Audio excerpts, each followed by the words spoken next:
वालेकुम दोस्तों, की हाल है? तबीयत से ठीक है जी। मैं उम्मीद करदा तुसी सारे दोस्त ठीक होगे। अज असीं जी तुहाडे वास्ते नवीं वीडियो लैके आए हैं मिसाला बनाउण दी। मिसाला जानवरां दा जिहड़ा तुसी बाज़ार चों मुੱਲ खरीददे हो ना, तुहानूं ओह खरीदण दी लोड़ ना पएगी। अच्छा, तुसी जिहड़ा मुੱਲ खरीददे हो ना बाज़ारी, ते तुसी खुद आप घर तैयार करो। असीं अपना तैयार करीदा वा। मुजाहिद भाई तुहानूं दस दिया किहड़ी शै विच पाउंदे आ मिसाले दे विच। ये अपने जानवरां दा कहंदे असीं 2 साल दा मिसाला तैयार करीदा वा। ये हुण तुहानूं हर शै दस्सणगे ते किनवें दिन दिंदे आ मिसाला, इन्हां दी की रूटीन आ, मिसाले दे की फायदे आ। अस्सलाम वालेकुम। असी जो मिसाला तैयार करन लगे हैं ना, ये पनीर आ। जो मिसाला तैयार करन लगे ना, ये पनीर आ, होर भी काफ़ी चीज़ां आ।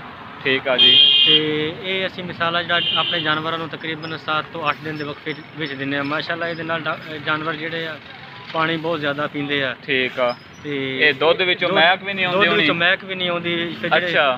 फिर जो दोस्त दुध भी लेंदे वो भी बड़ी तारीफ करदे। ठीक है जी। तो असीं हुण तुहानूं इहदे बारे इहदा तरीकाकार दसदे हां। मिसाला बनाउण दा सानूं तरीका मिसाला बनाउण दा तरीका। अच्छा जी, दस्सो। इहदे विच 2 मण पनीर।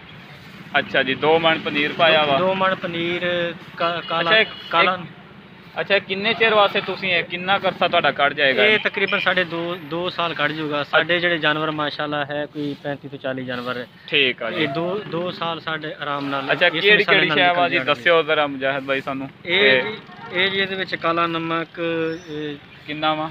काला नमक है तकरीबन 40 किलो। 40 किलो। अच्छा जी। सफेद नमक? सफेद नमक जिहड़ा वो 10 मण। 10 मण। 10 मण। अच्छा जी। पौड़ जीरी 2 किलो। अच्छा जी। पौड़ जीरी 2 किलो। जवैन 20 किलो। सौंफ 10 किलो। ठीक है। सोए 40 किलो। सोए 40 किलो। नशादर 5 किलो। नशादर 5 किलो। हाँ जी, ये जी असी चीज़ां ये मिक्स करनियां, ये जानवरां वास्ते असीं तैयार करना है। ठीक है जी। ये इन्ना मन हुण मसाला या ये वो दूसरा पनीर असीं जेहदे उत्ते हुण पनीर ते खलोते हैं, ये इन्ना हुण कुट ते नहीं हो सकदा? ये 5 दिन बंदे लगे रहणगे? नहीं, ये तकरीबन वजन है 10 तो 12 मण। अच्छा। असीं कुटदे नहीं इत्थे साडे। अच्छा, किद्दां करना वा जी?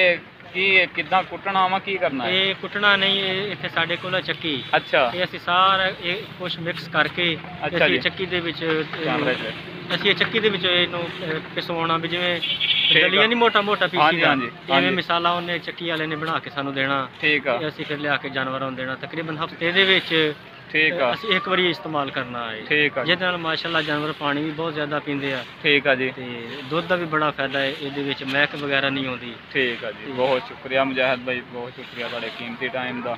अस्सलाम वालेकुम।